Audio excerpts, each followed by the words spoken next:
Welcome back students. Last 3 videos में हमने structure isomerism को स्टडी किया था, डीयू को स्टडी किया यानी डिग्री ऑफ अनसैचुरेशन को स्टडी किया था और मैजिक नंबर को समझा था।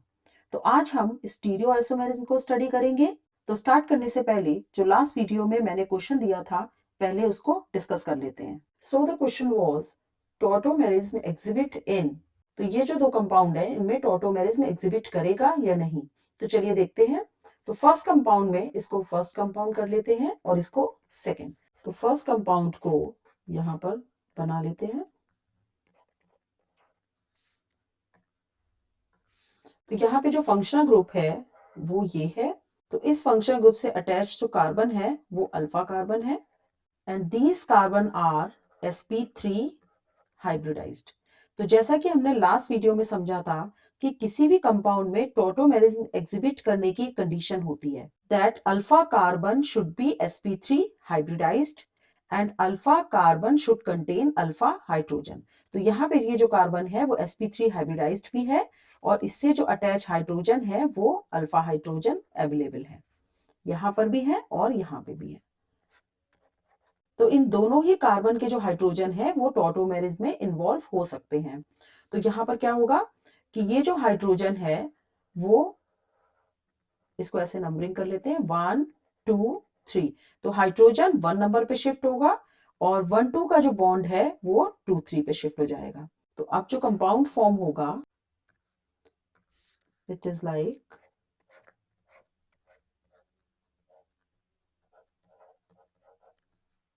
तो यहाँ पे हमें पता चल रहा है कि ये जो फर्स्ट कंपाउंड है वो टॉटोमेरिज्म को एग्जिबिट करेगा क्योंकि यहाँ पे अल्फा कार्बन भी अवेलेबल है and which is sp3 hybridised और उस कार्बन पर अल्फा हाइड्रोजन भी प्रेजेंट है। तो अब नेक्स्ट कंपाउंड देखते हैं। तो इसको भी हम यहाँ पे बना लेते हैं।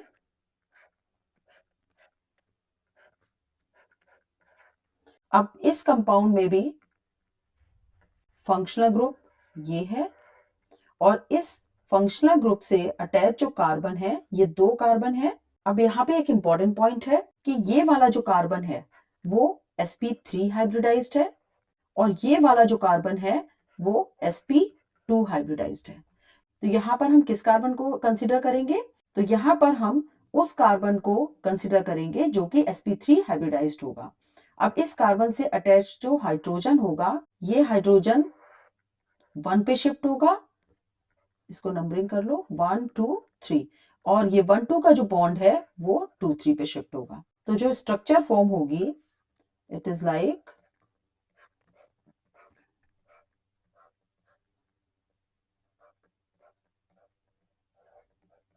तो यहां पर भी ये जो कंपाउंड है वो टॉटोमेरिज्म को एक्सिबिट करेगा। आई होप आप सभी ने इस क्वेश्चन को सॉल्व कर लिया होगा। तो अब स्टार्ट करते हैं स्टीरियो आइसोमेरिज्म से। सो स्टीरियो आइसोमर्स क्या है?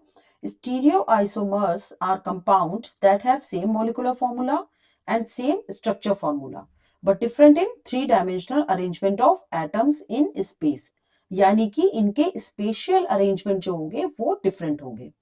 तो स्टीरियो आइसोमेरिज्म के मेन पॉइंट क्या है कि स्ट्रक्चर फॉर्मूला सेम होता है, जबकि हमने पढ़ा था कि स्ट्रक्चर आइसोमेरिज्म में स्ट्रक्चर फॉर्मूला डिफरेंट होते हैं। अब क्योंकि यहाँ पर स्टीरियो आइसोमेरिज्म में स्ट्रक्चर फॉर्मूला सेम होगा तो इनके आयुपैक नेम भी सेम होंगे। क्योंकि स्ट्रक्चर फॉर्मूला सेम है तो आयुपैक नेम भी सेम ही रहेंगे, केवल इनके स्पेशल अरेंजमेंट डिफरेंट होंगे। तो अब स्टीरियो आइसोमर्स में अगर उनके स्टीरियो केमिकल फॉर्मूले, यानी कि इसको शॉर्ट में लिख लेते हैं SCF, तो SCF अगर सेम है तो वो होमोमर्स होंगे और अगर ये SCF यानी स्टीरियो केमिकल फॉर्मूले डिफरेंट हैं तो 2 कंडीशन होंगी, या तो कन्फिगरेशनल होगा या फिर कन्फॉर्मेशनल होगा। तो कन्फिगरेशनल क्या होते हैं? They can be separate at room temperature. इसको आप नोट डाउन कर लीजिए। Configurational can be separate at room temperature but conformational can not be separate at room temperature. अब कन्फिगरेशन आइसोमर्स ज्योमेट्रिकल आइसोमर्स होंगे या फिर ऑप्टिकल आइसोमर्स होंगे, जबकि कन्फॉर्मेशनल में हम कार्बन कार्बन फ्री रोटेशन को स्टडी करेंगे और अमीन इन्वर्जन को स्टडी करेंगे। तो ये एक ओवरव्यू है स्टीरियो आइसोमेरिज्म का। तो आज हम ज्योमेट्रिकल आइसोमेरिज्म को स्टडी करेंगे। तो ज्योमेट्रिकल आइसोमेरिज्म क्या है? It arises due to restricted rotation, यानी कि it is due to presence of double bond. restricted rotation can be created by C double bond C, C double bond N, N double bond N, C double bond O या फिर ring system या cycloalkane. तो यहाँ पर जो restricted rotation है वो double bond की प्रेजेंस की वजह से है। तो डबल बॉन्ड है यानी कि sp2 हाइब्रिडाइजेशन है, sp2 हाइब्रिडाइजेशन है यानी कि स्ट्रक्चर क्या होगी, प्लेनर। अब डबल बॉन्ड है यानी कि एक सिग्मा और एक पाई बॉन्ड। अब सिग्मा बॉन्ड कैसे फॉर्म होता है, हेड ऑन ओवरलैपिंग से, और पाई बॉन्ड फॉर्म होता है साइड वाइज ओवरलैपिंग से। तो कार्बन कार्बन डबल बॉन्ड को जब हम घुमाने की कोशिश करेंगे तो बॉन्ड ब्रेक हो जाएंगे, that is it create restricted rotation. अब नेक्स्ट पॉइंट है रिजॉल्वेबल। तो रेस्ट्रिक्टेड रोटेशन से जो दो ज्योमेट्री बनती हैं उन्हें हम सेपरेट कर सकते हैं, that is it is resolvable. अब नेक्स्ट है इंटरकन्वर्टेबल। क्योंकि रेस्ट्रिक्टेड रोटेशन है, आइसोमर्स को इंटरकन्वर्ट नहीं कर सकते। नेक्स्ट है it is also known as diastereomers. तो डायस्टीरियोमर्स क्या होते हैं, these are also called non mirror images, यानी कि आइसोमर्स मिरर इमेज नहीं बनाएंगे। तो जब आइसोमर्स मिरर इमेज नहीं बनाते हैं तो उन्हें हम डायस्टीरियोमर्स कहते हैं। अब नेक्स्ट है aerial distance must be different, इसको हम आगे समझेंगे। नेक्स्ट पॉइंट है restricted site must have different group. अब जैसे कि एक एग्जांपल ले लेते हैं, C डबल बॉन्ड C, यहाँ पे एक मिथाइल लगा लेते हैं,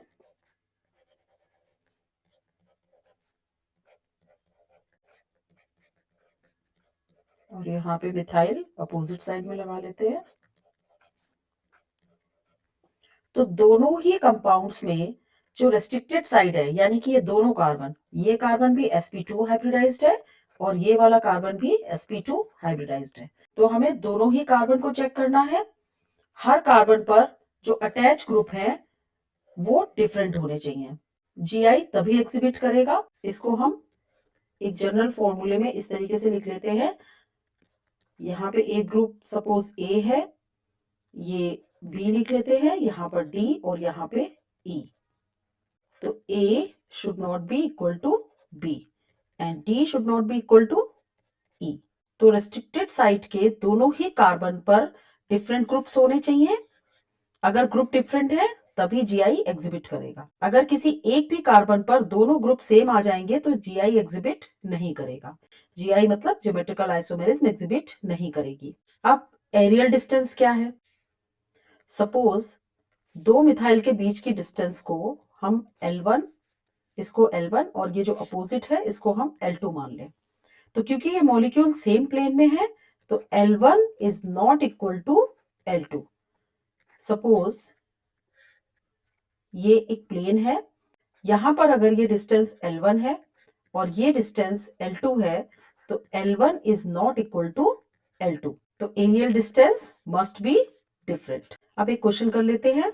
अब जैसे कि क्वेश्चन है जीआई एग्जिबिट और नॉट, तो हमें इन मॉलिक्यूल्स में ये बताना है कि यहाँ पर ज्योमेट्रिकल आइसोमेरिज्म एग्जिबिट करेगी या नहीं करेगी।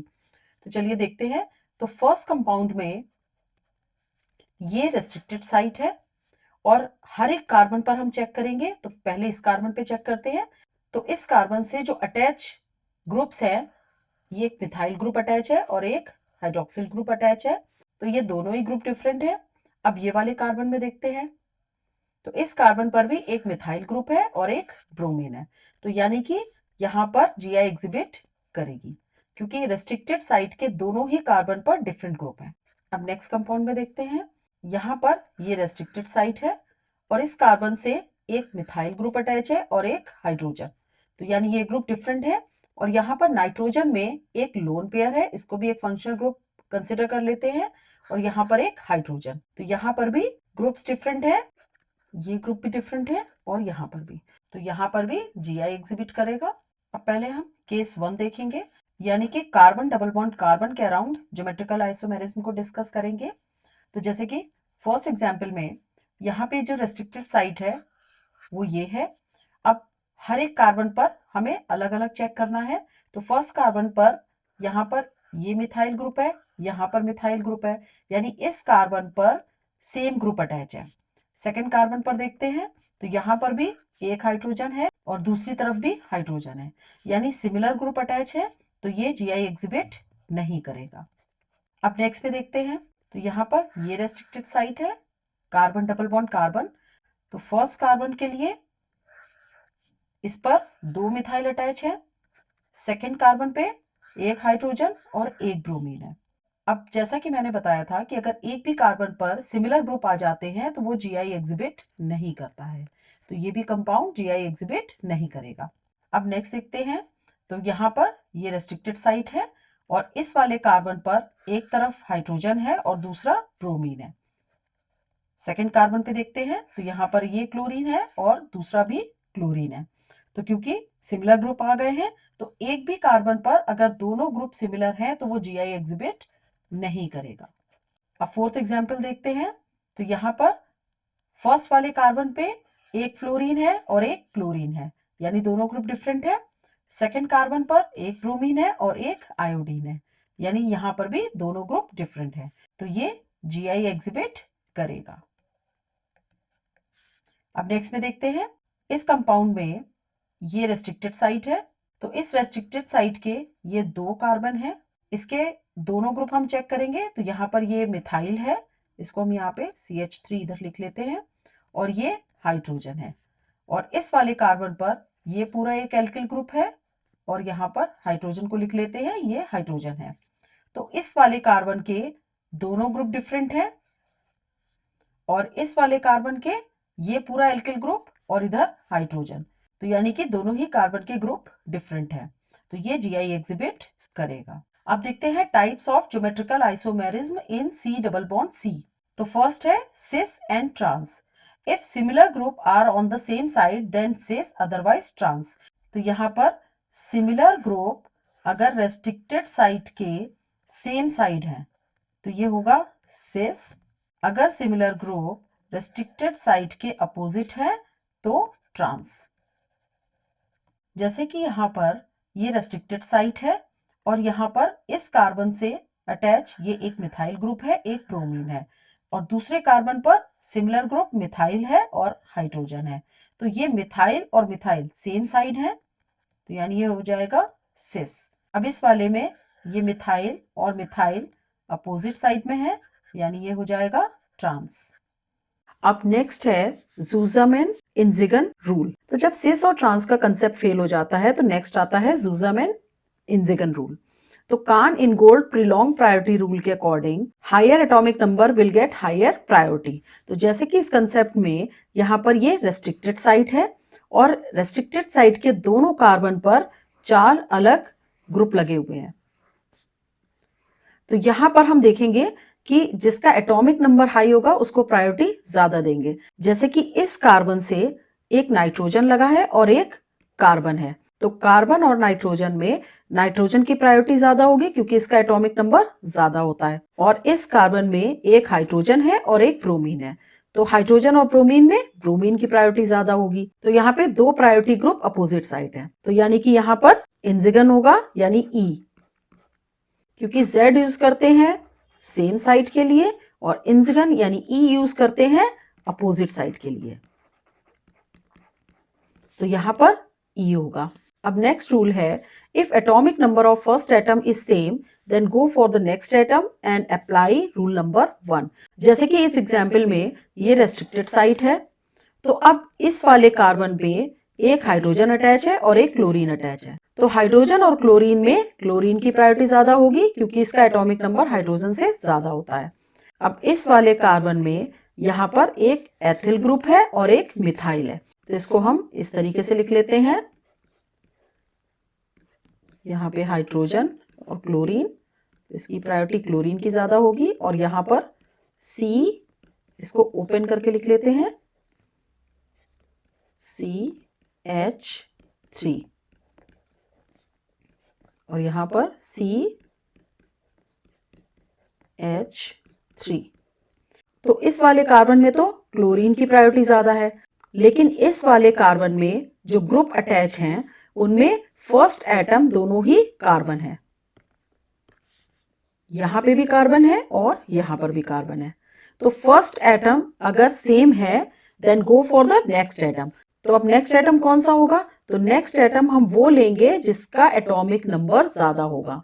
यानी कि यहाँ पर नेक्स्ट एटम हम हाइड्रोजन भी ले सकते हैं और कार्बन भी ले सकते हैं, लेकिन हम चूज कौन सा करेंगे? हम कार्बन को चूज करेंगे क्योंकि इसका एटॉमिक नंबर हाइड्रोजन से ज्यादा होता है। तो फर्स्ट एटम तो दोनों के ही कार्बन है, लेकिन सेकेंड एटम पे जब हम जाते हैं तो सेकेंड एटम यहाँ पर कार्बन है, जबकि इस वाले ग्रुप में सेकेंड एटम पर कोई चॉइस ही नहीं है, यहाँ पर हाइड्रोजन ही है। तो अब इन दोनों में हम कार्बन और हाइड्रोजन को कंपेयर करेंगे, तो इस वाले ग्रुप की प्रायोरिटी ज्यादा होगी। तो फर्स्ट कार्बन में क्लोरीन की प्रायोरिटी ज्यादा है और सेकंड वाले कार्बन में एथिल ग्रुप की प्रायोरिटी ज्यादा है। तो दोनों ही प्रायोरिटी वाले ग्रुप अपोजिट साइड है, तो यहाँ पर ई होगा, यानी कि इंजिगन होगा। अब नेक्स्ट पॉइंट है, in case of isotopes higher mass number will get higher priority. तो हायर आइसोटोप्स यानी आइसोटोप्स को डिफरेंट फंक्शनल ग्रुप मानते हैं। जैसे कि इस एग्जाम्पल में ये रेस्ट्रिक्टेड साइट है।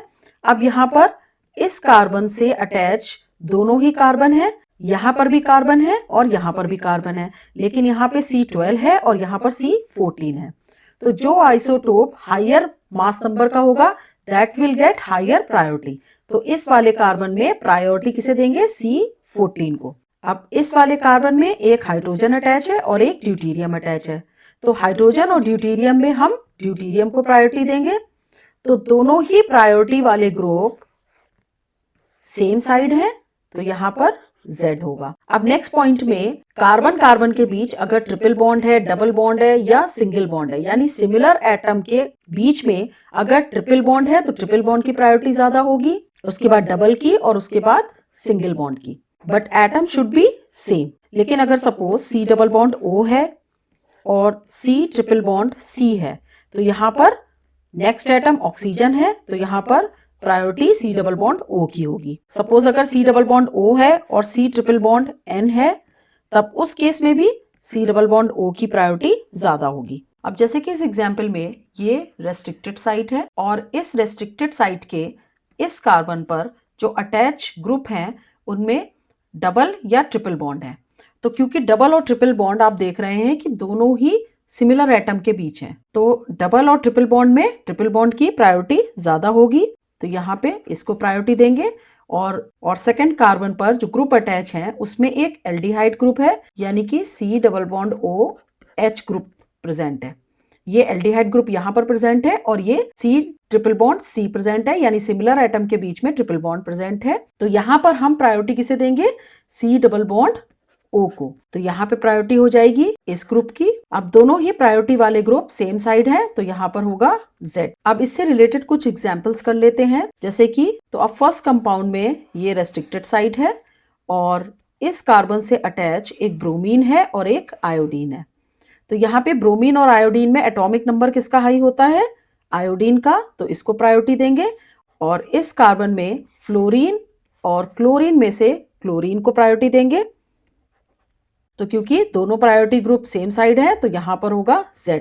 अब नेक्स्ट कंपाउंड में ये रेस्ट्रिक्टेड साइड है और इस वाले कार्बन से दो क्लोरीन अटैच है, ये क्लोरीन 35 है और ये क्लोरीन 37, यानी आइसोटोप्स अटैच है। तो as we discussed, in case of isotopes higher mass number will get higher priority. तो यहाँ पे क्लोरीन 37 को प्रायोरिटी दे देंगे और यहाँ नेक्स्ट कार्बन पर हाइड्रोजन और ट्राइटियम है, तो यहाँ पे ट्राइटियम को प्रायोरिटी देंगे।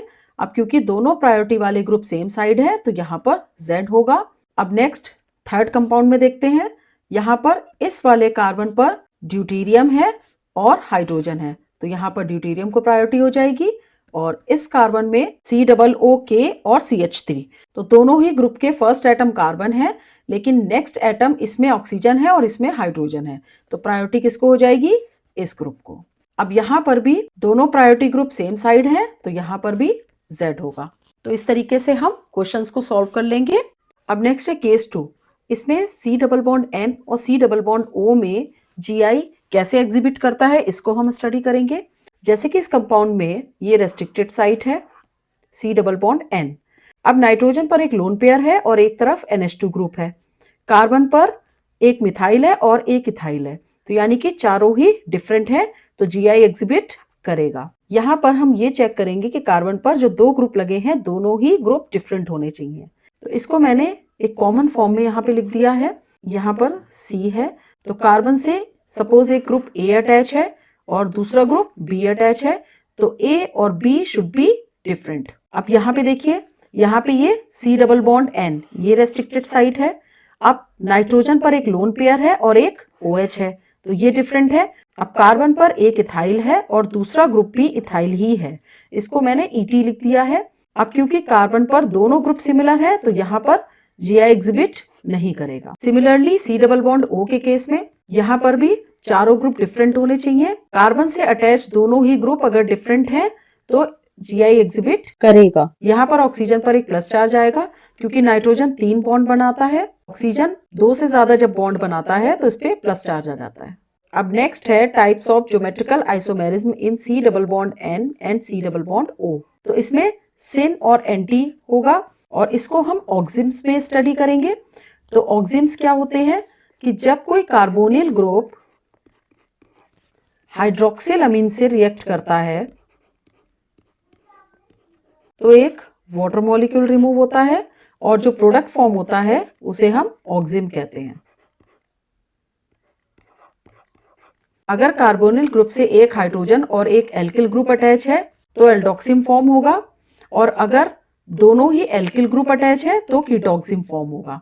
यानी कि एल्डोक्सिम फॉर्म होता है एल्डिहाइड से, यहां पे लिख लेते हैं, और कीटोक्सिम फॉर्म होता है कीटो ग्रुप से। तो एल्डोक्सिम के केस में अगर हाइड्रोजन और OH ग्रुप सेम साइड है तो सिन होगा, और अगर ये अपोजिट साइड है तो एंटी। अब कीटोक्सिम के केस में क्या होगा? तो कीटोक्सिम के केस में अगर OH ग्रुप के सामने ET लगा है तो हम लिखेंगे सिन इथाइल मिथाइल ऑक्सिम, और अगर OH ग्रुप के सामने मिथाइल लगा है तो हम लिखेंगे एंटी मिथाइल इथाइल ऑक्सिम। यानी कि हमें OH के रेफरेंस में चेक करना है। अगर OH के साथ ET लगा है तो सिन इथाइल मिथाइल ऑक्सिम लिखेंगे, और अगर OH के साथ मिथाइल लगा है तो हम लिखेंगे एंटी मिथाइल इथाइल ऑक्सिम। तो कीटोक्सिम में हम किसी भी पर्टिकुलर कंपाउंड के लिए सिन और एंटी दोनों यूज कर सकते हैं। यहाँ पर एक इंपॉर्टेंट पॉइंट है कि अगर कार्बोनिल ग्रुप के पास दोनों ही हाइड्रोजन लगे हुए हैं तो ये GI एग्जिबिट नहीं करेगा। यानी कि दोनों हाइड्रोजन का मतलब है फॉर्मल्डिहाइड। तो अगर फॉर्मल्डिहाइड हाइड्रोक्सिल अमीन से रिएक्ट करता है तो जो कंपाउंड फॉर्म होगा उसमें केवल एक ही आइसोमर होगा, वो GI एग्जिबिट नहीं करेगा।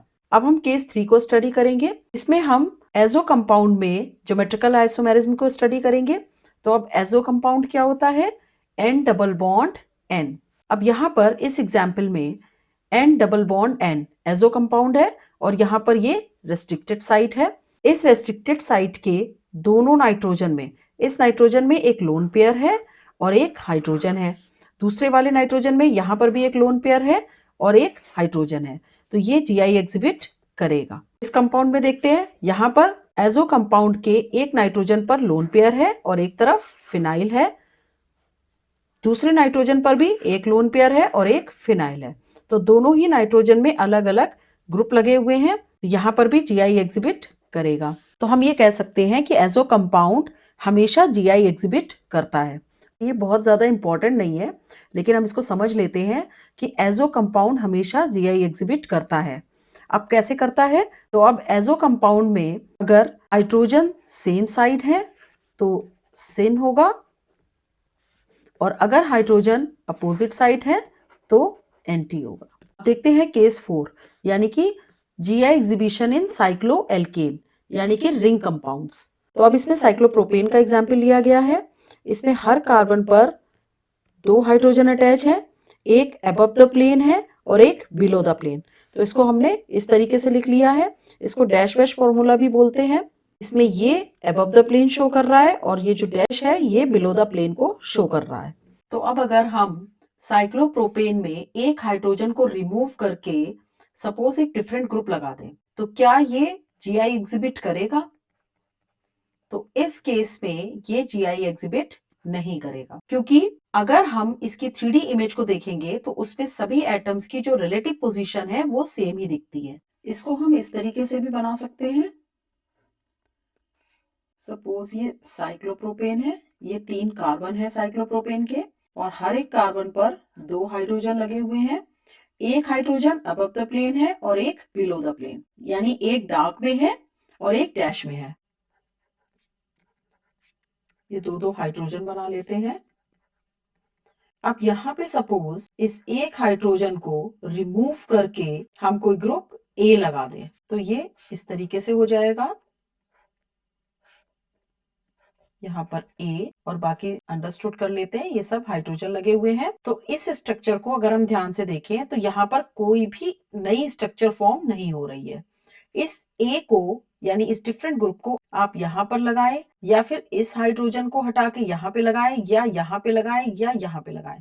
तो किसी भी पोजीशन पर अगर आप एक हाइड्रोजन को रिमूव करके डिफरेंट ग्रुप को लगाते हैं तो कोई भी नई स्ट्रक्चर फॉर्म नहीं होती है, तो जीआई इसमें एग्जिबिट नहीं करेगा। आप सपोज इसी साइक्लोप्रोपेन में एक ही पोजीशन के दोनों हाइड्रोजन को रिमूव करके 2 सिमिलर ग्रुप लगा देते हैं, तो उस केस में क्या जीआई एग्जिबिट करेगा? तो इस केस में भी जीआई एग्जिबिट नहीं करेगा, क्योंकि अब भी एटम्स की जो रिलेटिव पोजीशन है वो सेम ही है। सपोज इसको हम इस तरीके से बना लें, यहां पर ए और यहां पर ए और ये हाइड्रोजन। तो ये जो स्ट्रक्चर है वो 3D स्ट्रक्चर है, और इसको आप किसी भी साइड से देखेंगे तो ये सेम ही स्ट्रक्चर है, यानी कि 2 सिमिलर ग्रुप आप इस पोजीशन पर लगाएं या यहां लगाएं या यहां लगाएं, तो ये सेम ही स्ट्रक्चर को फॉर्म करेंगे। तो इस केस में भी जीआई एग्जिबिट नहीं करेगा। अब सपोज नेक्स्ट केस में 2 अलग अलग ग्रुप को साइक्लोप्रोपेन की सेम पोजीशन पर प्लेस करें, तो उस केस में क्या जीआई एग्जिबिट करेगा? तो उस केस में भी जीआई एग्जिबिट नहीं करेगा, क्योंकि अभी भी सेम ही सिचुएशन है। यहां पर भी 2 डिफरेंट ग्रुप सेम ही पोजीशन पर हैं। अब ये पोजीशन ये भी हो सकती है, ये भी हो सकती है, या ये भी हो सकती है। तो तीनों कार्बन में से किसी भी कार्बन पर अगर आप 2 डिफरेंट ग्रुप प्लेस करते हैं तो कोई भी नई स्ट्रक्चर फॉर्म नहीं होती है, तो जीआई एग्जिबिट नहीं करेगा। यानी कि एक ही पोजीशन पर हम एक ग्रुप लगाएं या 2 सिमिलर ग्रुप लगाएं या 2 अलग अलग ग्रुप लगाएं, तो तीनों ही केस में जीआई एग्जिबिट नहीं करेगा। लेकिन अगर हम 2 सिमिलर ग्रुप साइक्लोप्रोपेन की 2 डिफरेंट पोजीशंस पर लगाएं, तो अब नई ज्योमेट्री फॉर्म होगी। एक बार दोनों ग्रुप ये अबव द प्लेन है, या कह सकते हैं ये डार्क में लगे हुए हैं, और एक बार हम एक को अबव द प्लेन और एक को डैश में लगाते हैं या बिलो द प्लेन लगाते हैं। तो जब दोनों ग्रुप अबव द प्लेन होंगे या डार्क में होंगे तो ये सिस होगा, और जब एक डार्क में होगा और एक बिलो द प्लेन होगा या डैश में होगा तो ये ट्रांस स्ट्रक्चर होगी। यानी सिमिलर ग्रुप सेम साइड तो सिस और अपोजिट साइड तो ट्रांस।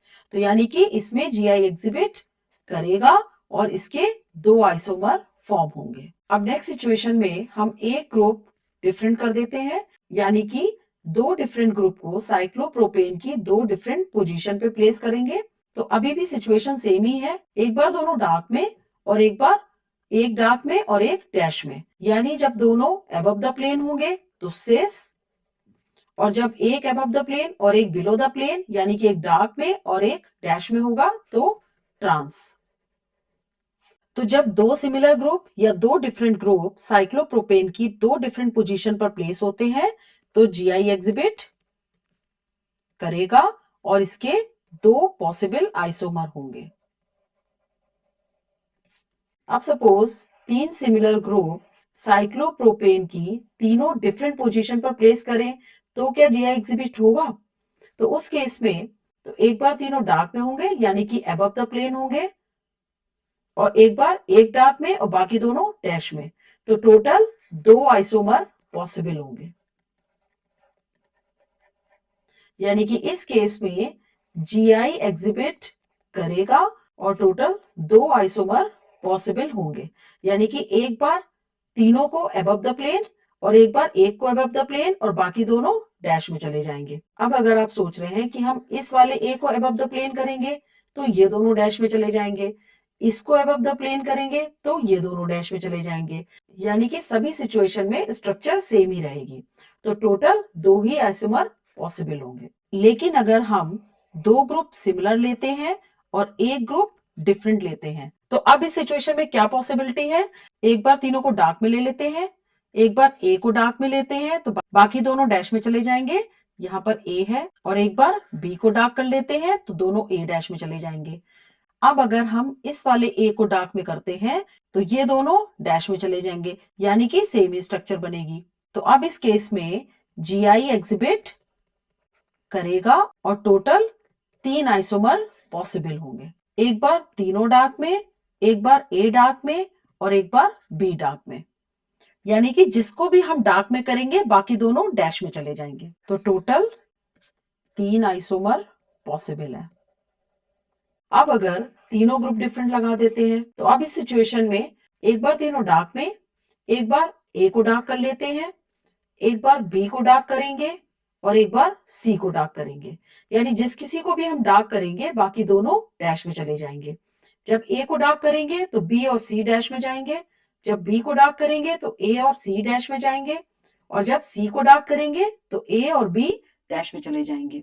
यानी कि अब आप इस स्ट्रक्चर को कैसे भी घुमा के देखें टोटल 4 स्ट्रक्चर ही फॉर्म हो रही हैं। अब अगर आप सोच रहे हैं कि हम ए, बी और सी को डैश में कर लें तो बाकी जो हाइड्रोजन है वो अबव द प्लेन यानी कि डार्क में आ जाएंगे, तो सेम ही स्ट्रक्चर मिलेगी। तो यानी कि इस केस में टोटल 4 आइसोमर पॉसिबल है।